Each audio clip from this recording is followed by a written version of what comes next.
said, we're glad to have you here for the BYU-Idaho Construction Management Seminars for this semester. A few announcements before we get into the introductions and then moving on to the presentations. We will not have seminar next week, as many of us will be at the ASC competitions in Sparks, Nevada near Reno. And the following week we'll have the University of Utah come and present on their Masters in Real Estate Development. So they'll be coming, that's on the 16th, so stay tuned for that. Reminder, just look at the department announcements that go out. There was some issues with signing up through the websites for interviews with NRP Group. They are looking for a field engineer and an intern currently, and they have interviews set aside for tomorrow. And Dan has also said that if there's more interest, just put your name on the list, and he'll actually set aside time tonight to meet with additional individuals. He doesn't have more slots than are available here for tomorrow, but for tonight he can reach out. So if you want to put your name down, you can put a general time frame, and then we can probably give your phone number so there's some contact information, and maybe come up and talk with Dan after that. So I'm going to pass this around. If you just want to circulate this around through the students. And then we're going to introduce NRP Group. So we have the great pleasure of having Dan Hull with NRP Group to visit with us today. And Dan is a Senior Vice President of Construction for the NRP Group. He's responsible for development and design of all projects in the Texas market. Currently their pipeline includes 13 projects under construction and another 9 in development, totaling over 5,600 apartment units. Prior to working with NRP from 2013 to 2015, Dan was a senior project manager for Embry Partners, responsible for all construction activities throughout Texas, as well as Denver and Nashville markets. While with Embry Partners, Dan oversaw the construction of over 3,000 units of garden, G-Urban, and wrap product. He began his career with SARS Regis Group and managed the design and development and construction of over 3,500 multifamily market rate units through Southern California, including garden, wrap, and podium style products of both Type 5 and Type 3 construction. During his 13 years at SARS Regis, Dan worked as a senior project manager, vice president, project manager, superintendent, assistant project manager. Dan holds a bachelor's degree in construction management from BYU-Idaho, from BYU Provo, sorry. And you know, the NRP Group is a national firm. Dan is in Texas and overall Texas operations. They also have offices in Florida and up and down the East Coast as well. So we're really glad to have you here today, Dan. And if we could just introduce him with a round of applause.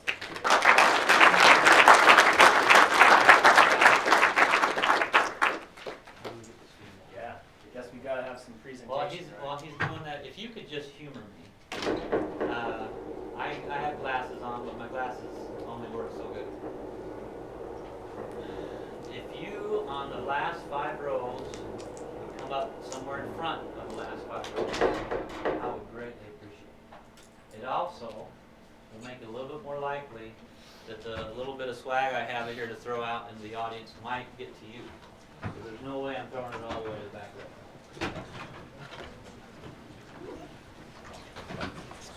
Now how do I flip through the slides? So right here.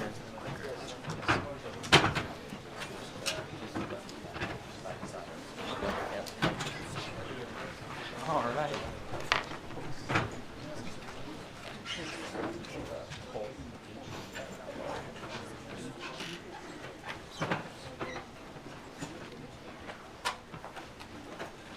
Just like church, right? Nobody likes the front row.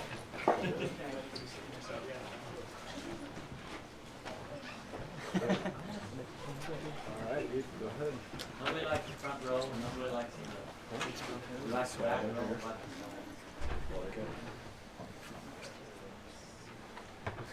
let's see. Just by raise of hands, how many freshmen are here? Sophomores?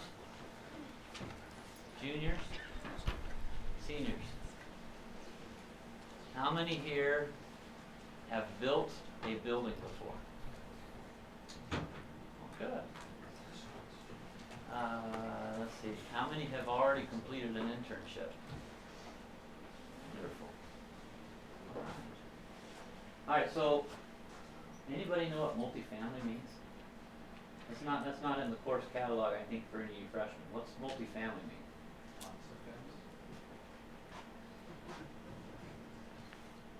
In the back, go ahead. Usually it just talks about like multiple groups of people. So, for example, it's like multiple kitchens, multiple bathrooms, multiple bedrooms. They're usually divided, like divvied up. So that could be a duplex to a huge apartment complex. Very good. Anybody think you got it right? Anybody not sure? Alright, send this back. Make sure it gets to the man that talked. These keep your drinks cold, but I don't know if you really need it up here. In San Antonio, these are really popular. When I left San Antonio yesterday, it was 68 degrees. It was really, really nice. And when I got here at 10:30 last night in Idaho Falls, I think it was like 15 degrees, and my face hurt. The heat wave's coming through. Is that what that is? Is that what that is? You call that a heat wave. Okay. Remind me, we're done when, Brian? 3 o'clock. 3 o'clock. All the way to 3 or a few minutes before 3? 3 minutes before it starts. Okay. All right. If I get boring, you can walk out. It's okay. You're not getting a grade from me. Multifamily. So we build apartments. We build market rate apartments, which is just another word of saying they charge as much rent as the market will bear. We build tax credit apartments, which is mid to low income level apartment communities. We build student housing. We build 2- and 3-story projects spread out on 20 acres. We build high-rise on a city block of high-rise 12 stories, and all kinds of stuff in between. But it's all multifamily, meaning it's all apartments, many occupant, many residents within one building, all right? And so,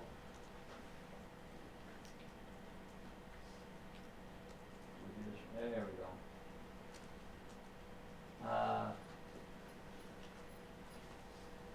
We at NRP have proved that even in a great market, you can lose money. It is possible. For our company, particularly since 2011, it's been really easy to have profitable projects. But even so, it is really easy to screw up and lose money.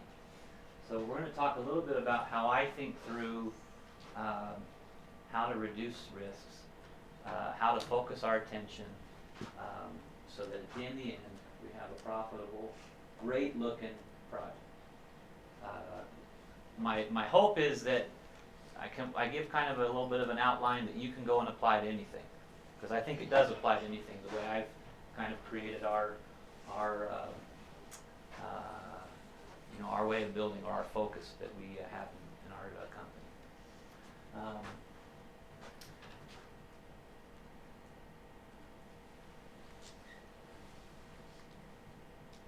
Anybody know what an S-curve is? You don't have to know. Some of you might. We'll start with that today. Come on. So our goal, we want to make as much money as fast as we can. It's not because we're greedy, kind of. The longer our projects take, the greater the risk. We want to get in, get out as quick as possible. We want to reduce the amount of time that our money's out working and we don't have any revenue coming in, okay?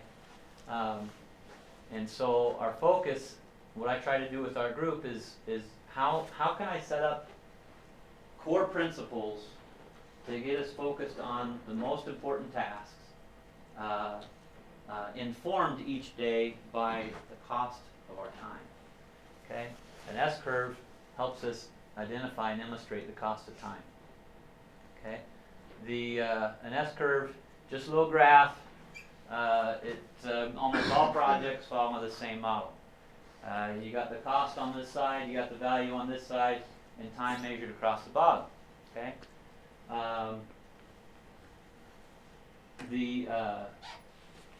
The green line, we hope, is going to measure our cost for our total development cost.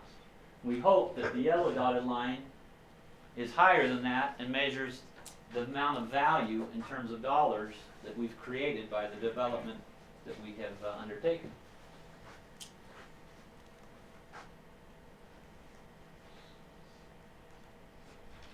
So, value on the right side. It starts with the revenues. Revenues drive our value. Okay? On a standard financial statement that somebody interested in our property is going to look at, they want to know what net operating income is, how much revenue, after all our expenses, is this property really generating. And we have the net operating income divided by your cap rate, your capitalization rate, is going to give you what your value is. Anybody know what a cap rate is? Anybody heard that before? You heard of it, or do you know what it is? I've heard of it in real estate. You want to take a guess? I believe it's the cap of its appreciation and value over time. That was a good try. That's kind of. And that's a, oh, that was a good catch too. That is a portable charger. Oh, cool. The, thanks for participating. Cap rate is essentially, oh, there's different ways to define it, but it's kind of what, if I'm coming to buy a property, an apartment property, the cap rate is what, kind of what I'm saying is the return on my money that I'm willing to put out, that I want over a period of time. The more, and as far as apartments go, the more confident I am that the revenue stream will be constant, the lower cap rate I'm typically willing to pay. The lower the cap rate, the higher the value.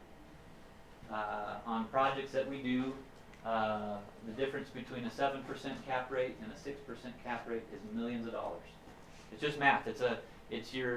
Usually we'll have somewhere between $1.5 million and $3 million of net operating income, and if you just do the math, that divided by a fraction, which is 6% or 7%, that's a fraction. It's a big number, all right? So general, and it's sometimes folks just define that simply as the definition of what they're willing to value a property. Okay. On the other side, we have a whole bunch of costs that you guys are going through school and you're trying to understand and capture so that you can build your own estimates on different things. We got land costs, we got construction costs, soft costs. What's a soft cost? Anybody know what a soft cost is versus a hard cost?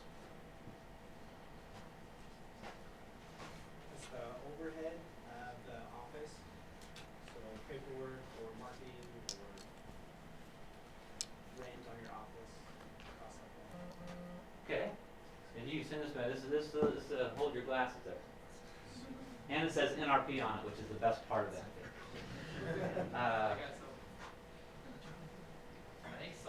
So you can't tell me what's right back there, though. You have to come closer. I can hardly see it. I was going to say, I think the soft cost is what's not really part of the project. It's kind of. We send that back this way. Okay. Soft cost is your non-construction cost. It could be my consultant. It could be my architect. It can be the cost of hiring my interior designer. It may include my development fee. Different companies kind of calculate things within or outside of that, but it's all of the costs that are not related directly to building the building, to putting in your infrastructure, generally going to be your soft costs. So time, across the project of ours, we're gonna have acquiring the land, we're gonna spend time getting the entitlements, which are the approvals to do the city approvals to do the project, the zoning and other related items, getting jurisdictional approval to build. You're going to get your building permit, pre-construction and design, you're going to build it, you're going to go get certificates of occupancy, you're going to lease it up, and close out. So your costs of all of that are always going to look something like this, right? At the very beginning, during acquisitions, development, entitlement, plans, permitting, your costs are going to be pretty small. When you close, for us, in our business model, we're just putting a deposit on the land as we start. We get an agreement to have 9 months, 12 months, 14 months to lock down the land, to let us get our design done, our permits pulled, and then after that, we're going to close on the construction loan. We're going to fund the equity. We're going to pull our permits. We're going to start construction. And so costs will spike at that point. And that's generally a year to a year and a half advance from when that project was just an idea in our heads. Right? And then, of course, we hope that at the end of the day, the total development costs are less than our total value. Otherwise, there's big problems.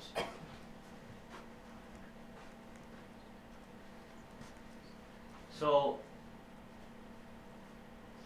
let me get a couple of these things here. So as an example of a project of ours, if our total development costs were $34 million, we get to the total value by the fact that we were able to achieve almost a $3 million net operating income. In that area of the country at the time, values pretty commonly were about 7% for that particular type of product.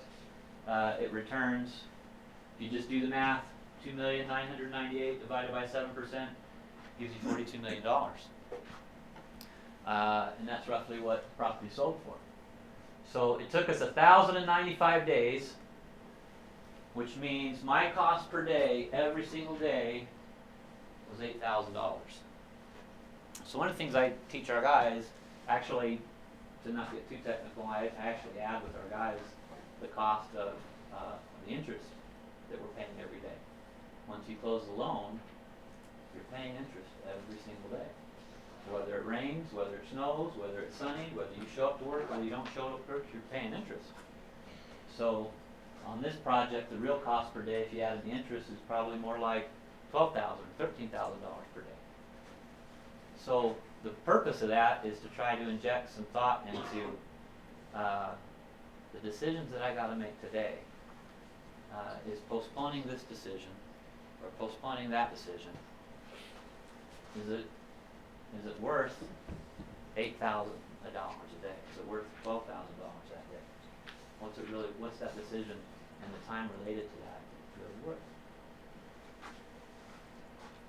So it changes, and I get after my project manager. Sometimes, they get into these tussles with the subcontractor, and well, he shouldn't be charging me this change order, and it's not right. And I have to tell him, well, if you continue to fight him, what will happen to your schedule? Well, this. Is that worth $8,000 a day? Sometimes it is. Sometimes you got to draw a line in the sand and have a tough conversation. But other times, you just got to get on, right? So we have at NRP what I call our sequence for success. This is going to be really freshman level, maybe high school level. At the end of this, you're going to be like, this was really easy. Why are we talking about this? I'll come back to that. This is not going to be a hard concept, but hopefully you see with some illustrations we have, the concept is really easy and the practice is really hard. So the sequence matter, right? The sequence matters in everything, right? I have one of my good friends back in San Antonio. He's got a son that's a junior, just started dating. He's been on a few dates. 2 weeks ago, he went out on a date with a young lady. First time he went out on a date with her. Did a double date. Any of you guys worried about? He did it right. He did a double date. It was the very first date that this sweet young lady had ever been on in her life. And they hadn't been talking too long, and he asked her, well, how many kids do you want to have when you're married? You know? Sequence matters, right? It's probably a little bit early to ask the question. We want to have a good family, right? Date, court, marry, have children. That sequence matters if you're going to be successful, right? Sequence matters in everything. Sequence matters in development and construction. All right? Perhaps some of y'all read about perhaps you've been on a project that kind of looks like this. Build design. We can start building right away. Hooray! We can worry about all that design stuff later, right? And we get into situations all the time. You know, ready, fire, aim. It gets worse too. Sometimes we do fire, aim, ready. Sequence matters. So this is one of the mantras we have. We talk about a lot. Who can read that? It is not enough to be doing the right things. The right things must be done in the right sequence in order to reduce costs and risks, manageable levels, and set the table for the profit. There you go. If you don't hear anything else today, this is what I'm trying to say. Right here. Sequence matters. Development managers, superintendents, all the time we pat ourselves on the back that we did a lot today. And because we did a lot today, it was good. It was productive. We did what we're supposed to do. If you're really productive, but you're doing the wrong things, you will lose a lot of money. I'll tell you about some of them here in a little bit. So I'm going to ask you guys some questions here as I walk you through how I think through for our business and apartments, our sequence for success. I put this up here. This is an illustration of a sample of the type of communities we build. Generally, they're 250 to 350 apartment units. They're all self-contained. Think of your own little tiny subdivision. And you're doing mass grading. You're doing all of the main sewer lines coming in, all the main storm and water lines coming in, all the main electrical to feed and power the whole community. You're doing the buildings. You're doing the amenity areas. So a completely self-contained subdivision on a small scale. So I like to kind of think of, well, what do I want to achieve? And then kind of work backwards. So if you're thinking of the picture that you just saw, or you can substitute any of the projects that maybe you guys are more familiar with in your own experience, you know, what do you want it to look like at the end? Okay, we want a beautiful project. We want it to be at or under budget. We want it to be on or ahead of schedule, right? Well, who's been through scheduling class already?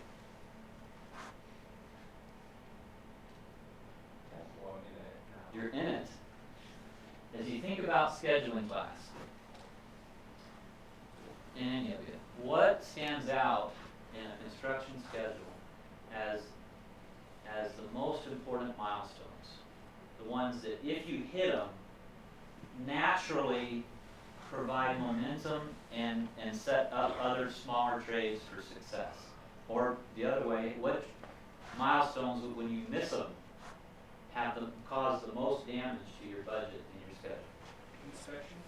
Inspections. Missing key inspections. Okay? I'm just keeping you on your toes there. Anything else?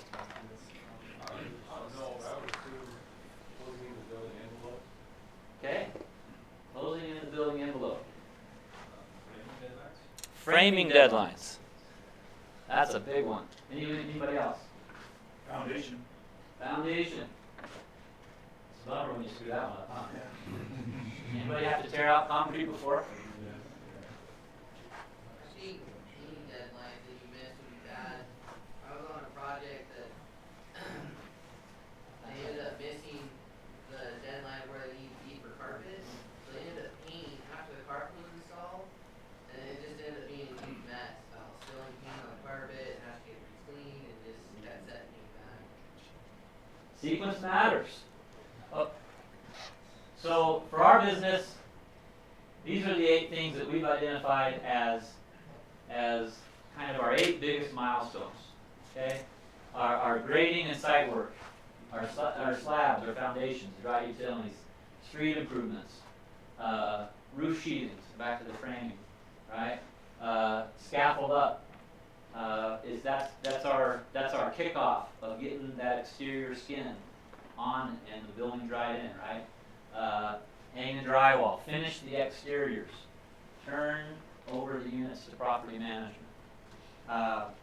When those get done in our business at a high level of execution, on time, it is really hard. We almost are never behind schedule. It just has a natural flow-through effect to all the other trades. So that started just from the conversation of, what are the milestones for our business, for our project, that have the most positive impact, and that naturally, without being forced, kind of just create a positive momentum for the rest of the job. So, if we identify those, then the next thing is, well, who are those subcontractors, right? We call these our power subcontractors. If you want to hit those milestones, you have to have the right people on the project, right? Again, this comes out of who are the most important people. As a superintendent, I got to deal with, on these projects, we could have 150, 200 people on a project in a day, okay? As a superintendent, can you take care of and hold the hands of 200 people on your project? Absolutely not, right? But of all the things I got to do today, who do I really got to make sure that I take care of them? If I got to not take care of somebody, who's going to be the ones that kind of don't make that cut, and the ones that better really make sure always make the cut?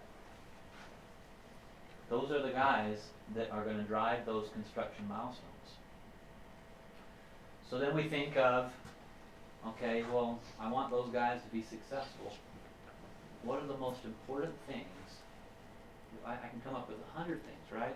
But what are the most important things that I have to do to set the table for their success? What do I got to have so that a framing contractor or a paving contractor, what do I got to do so a drywall contractor or a utility contractor putting storm drain, wet utility, or a sewer pipe in the ground, what do I got to do so that they're successful when they hit my job? What comes to mind? For me, what comes to mind is just keeping it clean, the offsite. Okay. When everything's cluttered. Making sure the people before, whatever contractor's up next, making sure those people before are done and inspected if they need to be inspected. But that the job beforehand is finished, so they can just hop on the job site and go. Yeah. Back to the other example. You didn't finish your paint, but you carpeted anyway. Did you really gain anything? No. No, you just shot yourself in the foot. You made your superintendent's job so hard because you let that happen, right? We're getting down to the end of the slide. So we talked, some of those examples are back to production, production-related items, purchasing and budgeting. If I work really hard, put together this estimate, we close a loan based on a certain budget, and the budget is really, really short, way short. Am I going to be able to go buy the best contractor? Not a chance. Not a chance. If I want to have really strong subs, I'm gonna issue 50 or 60 subcontracts per project. I can have some misses and be successful, but I'm not going to be successful if I miss here, right? I need a budget that really works to allow my project manager to spend the money he needs to spend. Otherwise, we're going to have problems.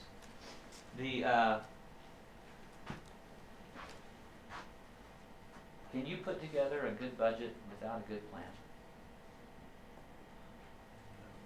Some developers, you're going to graduate, you'll see some developers will budget before a plan. I don't see how that works. A plan always precedes a budget. Okay? Now, a concept, they'll call me up and say, Dan, we got this idea. We saw this piece of dirt out on the west side of Dallas, and we think we want to go after it. My first question, great. What kind of product are you thinking of? Well, we really haven't thought about it that much. It's just, it just kind of came on the market. It's a great area. Okay, good. Well, call me back as soon as you know what kind of product you think will work there. But no, call me back when you know a budget makes a difference, right? If it's 3-story and it's a 20-unit building and there's 6 of them, or it's 4-story and it's two levels of subterranean parking, those are very different budgets. Millions of dollars different. It matters. Now, he may be able to tell me, he may not have anything on a piece of paper, but if he could at least tell me, Dan, I think this is a 3-story pitched roof deal. It's probably 300 units. It's on 15 acres. Well, that's a start. And I can go grab historical costs based on similar sites. But that's my plan. The plan always feeds my budget. Which gets us to the last part of the... How do I get rid of that? What?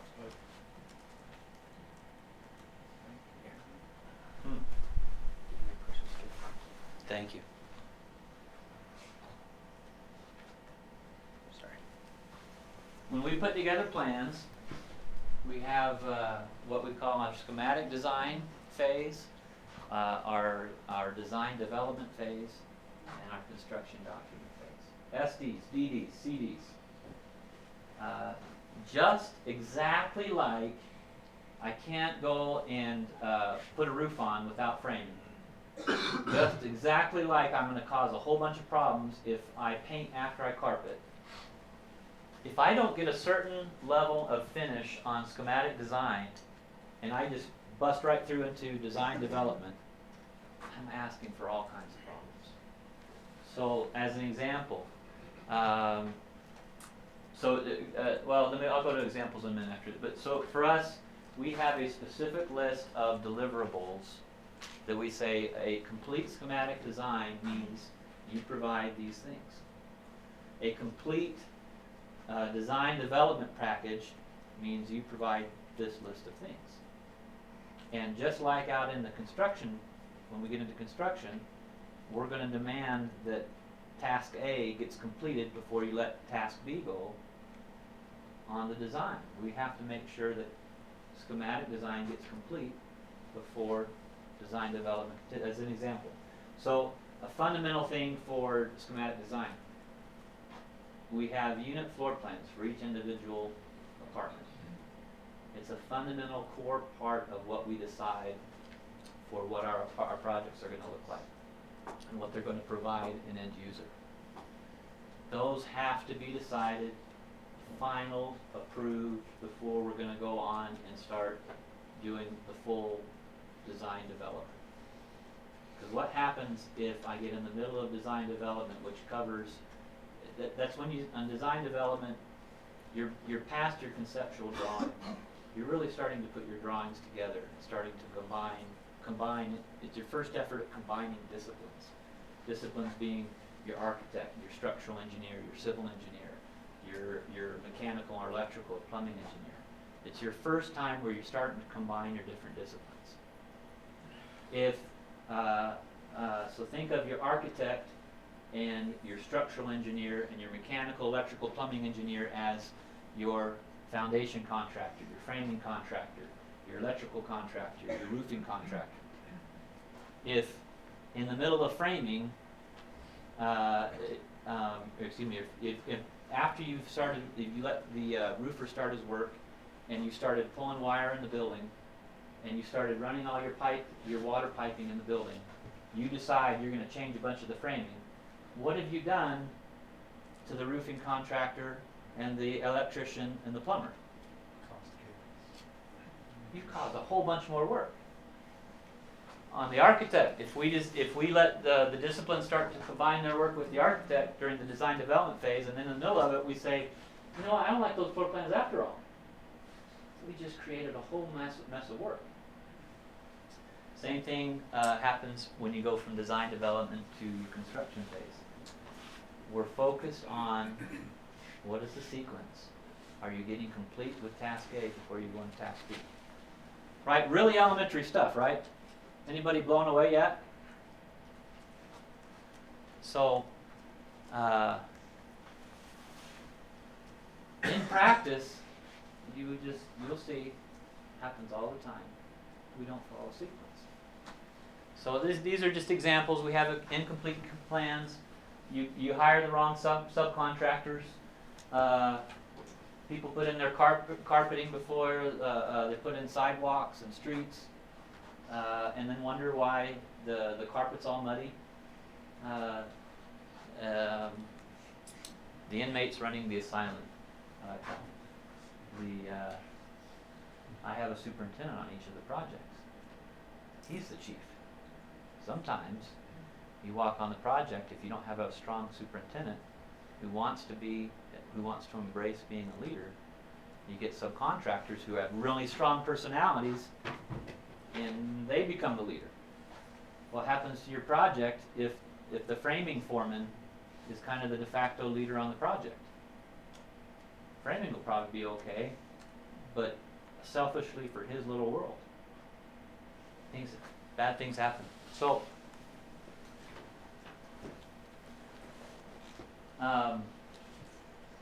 some examples. So, as a general rule, if you do something wrong in the design and you don't catch it, the earlier you make a mistake that doesn't get caught until construction, and generally your problems are going to come out in the wash in construction. But the earlier in the design you make the mistake and you don't catch it, you don't fix it, the more costly it is. It costs, if we buy the land wrong, this game over. In California, land prices are just, they lead the nation in some areas. If we're doing a $120 million project, total development cost, the land cost might have been $35 million. It is not uncommon for people to overpay, hindsight, 10%, right? $3.5 million, if it's a $35 million property and you overpay $3.5 million, you're not making up for that in a little bit of savings when you purchase your plumbing contract, right? You're done.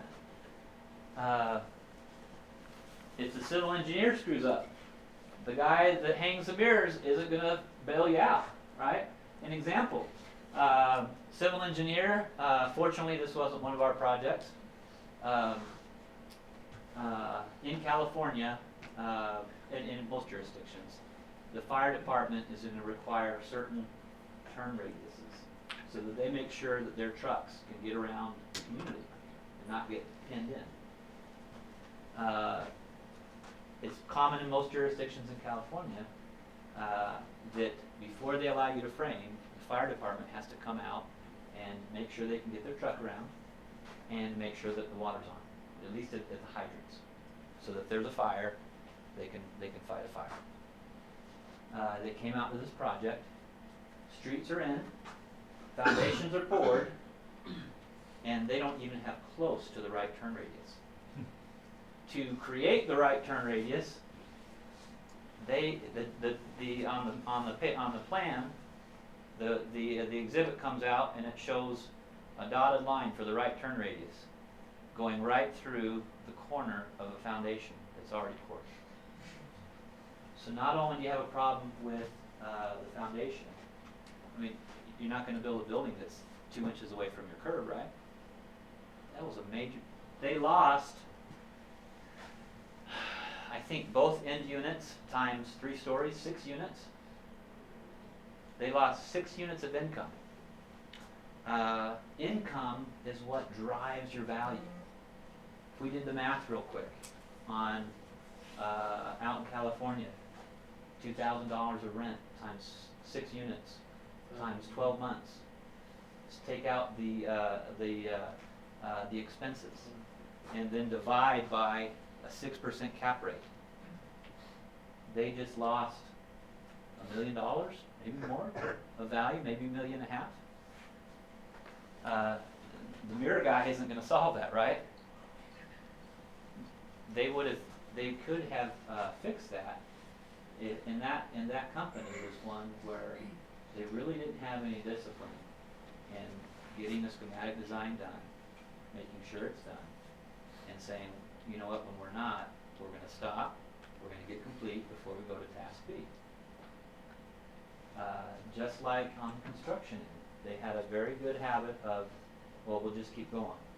Because the deadline's coming, and we only have the land contract locked in for so many months, and we don't want to lose a deal, and the pressure hits you, and you have this choice to make of, do I do it right,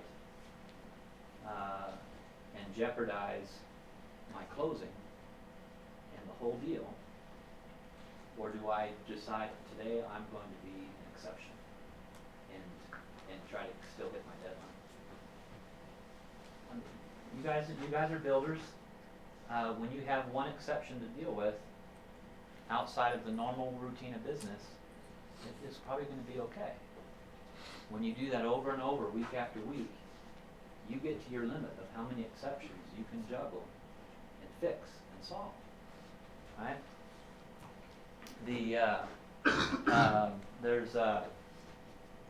I taught a marriage class for a while. One of the studies that they talked about was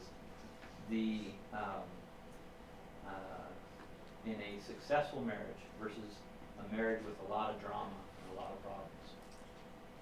The difference is not that the successful marriage has way fewer problems. The folks doing the study actually went in with that bias, and they assumed that, you know what, a successful marriage, a happy marriage, just has way less problems. Wasn't the case. What the real difference, what they found was in a strong marriage, in a happy marriage, that couple had the discipline and the skills to solve problems as they came, and so they just never mounted up over time. The ones that were really unhappy didn't have the discipline, and they didn't have the skills, and so when a problem comes, it just kind of stays, and they never solve it. And then another problem comes, and that one doesn't get solved. And then another problem comes, and that one doesn't get solved. What the whole thing of Sequence for Success is about staying disciplined, solving the problems as they come, and not allowing yourself to get sucked into a way of business that in its very nature piles more and more and more problems on. Anybody know what's wrong with this picture? Well, you don't have your exterior sheeting. It's hard to tell. They're drywalling on the inside. What happens if it rains? That was it did rain, and $30,000 of insulation got replaced. Now this one's kind of a tough one. I might have to walk you through it. Does anybody have any idea what they see wrong here?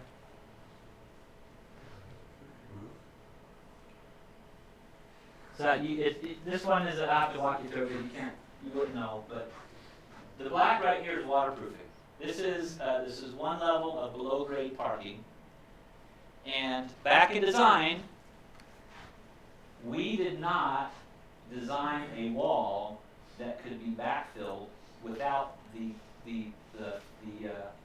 slab up above, the podium slab, being locked in. We designed one that where the structure of the wall needed the slab above to be tied in to give it enough strength to hold the backfilled soil material. So, but back here, where we're ready to frame, so let's go frame. And so we got framed. Now we started framing.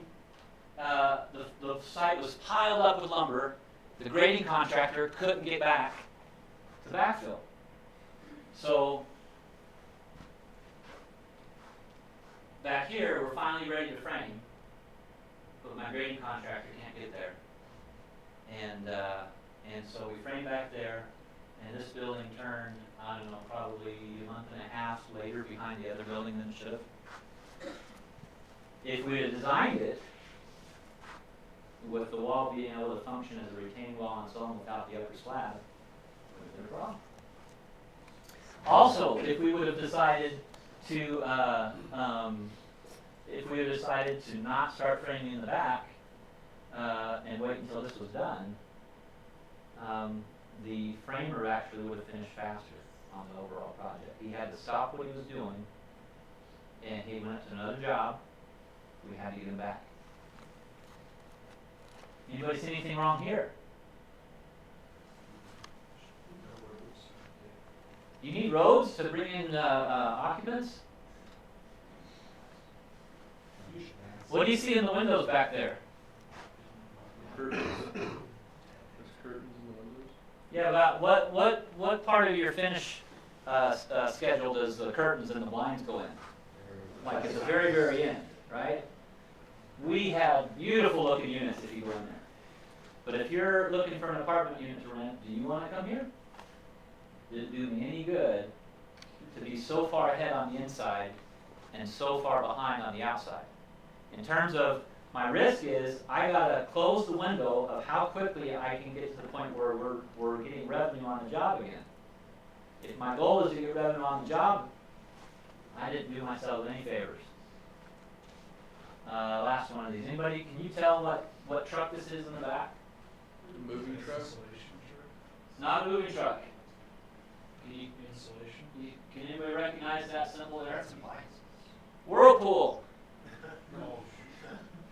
So I got a loader out here in front doing street improvements, and I'm delivering appliances in the back. It's not helping me. I got to have a complete exterior. Back to our milestones. I got to get folks that when they drive by the project, the outside looks finished and inviting and says, "Hey, come rent here, come live here." Does that? Yeah. So we talk about this. I got to finish up here. So we try to think from the bottom up and outside in rather from the top down and inside out. Back here, that's inside out thinking. That's patting myself on the back. I got the inside. I'm doing something on the inside, so it must be good. It was a busy day, so it must be good.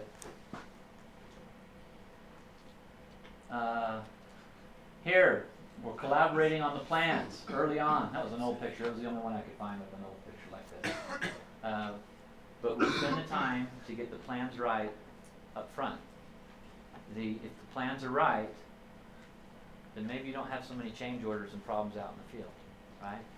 Maybe you have a chance of getting your budget right. We actually budget when we get the SD plans done, we budget. When we get the DD plans done, we budget again. When we get the permit plans done, we budget again. And that gives us a chance to change, to get to manage our costs. It also gives, if we need to have a more expensive project, I can go back to finance and say, you know what, we're going to need more money. You know, go look to see if you can charge more rent. And we make those decisions. What's right in that picture? Man, if I'm a framing contractor and I drive up to that job, I just see dollar signs. I know I'm going to knock it out of the park. It's clean, it's ready to go, the steel is up, I don't have to wait on the steel contractor. I mean, and it was a home run job. So results, we're making a lot more money now. The 9 million and 6 million are representative of us making really spending a lot of money in the construction phase, solving problems and spending money that could have and should have been solved when we were designing.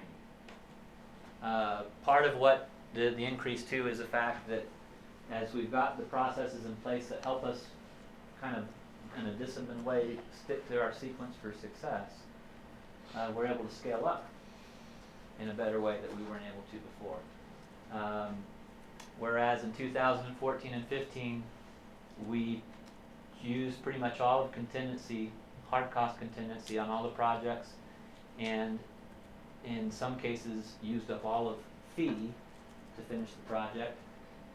On every single one of our projects right now in Texas, our fee is intact, and a lot of contingency is rolling in on a shared savings basis to add to our profit. Every single one. Is there time for questions? We got to be done. Adam? Okay. Questions? How do you do the shared savings? Is it a Pretty commonly in the industry it's 50-50. Some folks, sometimes our equity partners want to push for more and want to lower the overall development costs as opposed to writing a check to each other and putting money in our pockets.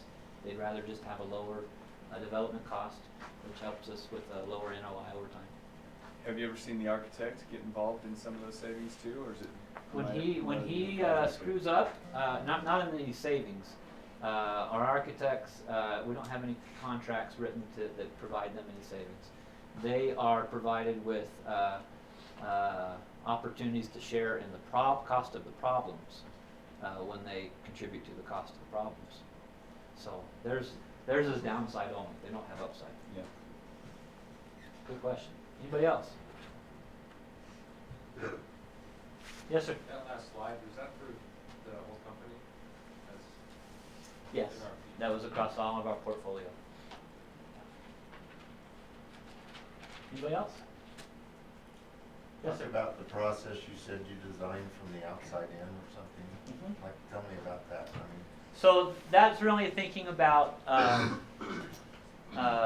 two things. We want to lock in our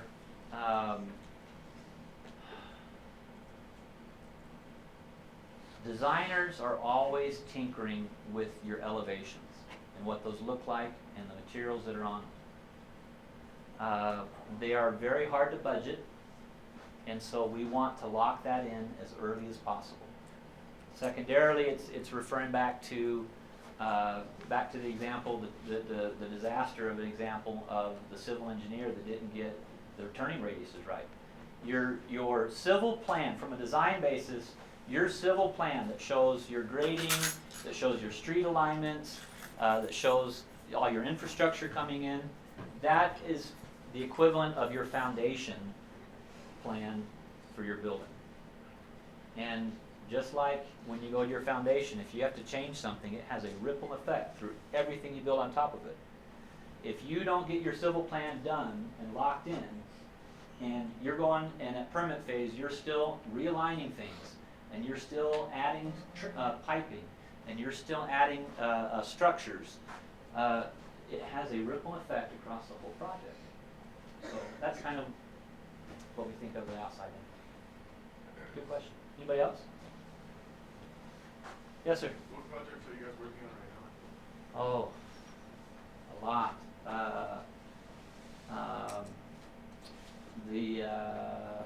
I guess we have 12 or 13 under construction right now just in Texas. There's probably another 7 scattered across other states, maybe 8. And combined across, we probably have 14, maybe, somewhere in the design, somewhere between We've approved them to as an executive committee to become a real project and pulling permits.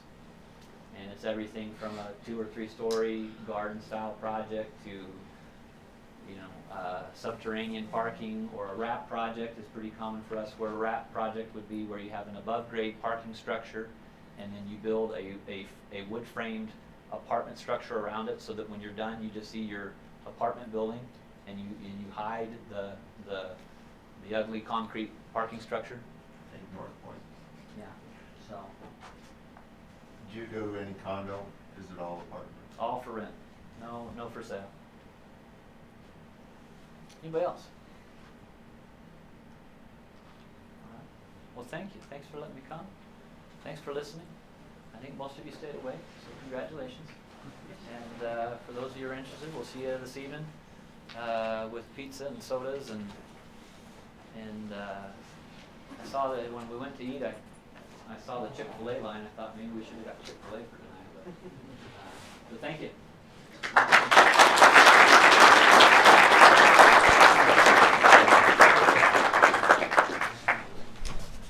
So Dan, we really appreciate you taking your time to be here today with us and to pass on the success of your company and NRP, in specific to the future generation of our industry. So appreciate you being here.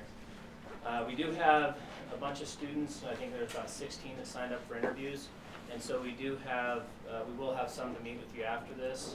What I'd like to do is, for those who signed up, we now have your information. I'd just like you to come up and line up and just put a time down as coordinated with Dan, just really quickly. So it shouldn't take too long for you, but that way we can organize his interviews for tonight. Appreciate it. Remember, no seminar next week. It'll be the following week. So take care. Be safe.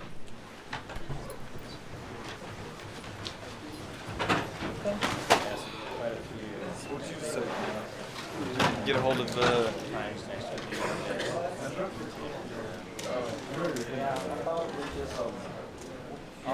I got a bunch of slides for tonight, but I'll cut it pretty short and use some more time.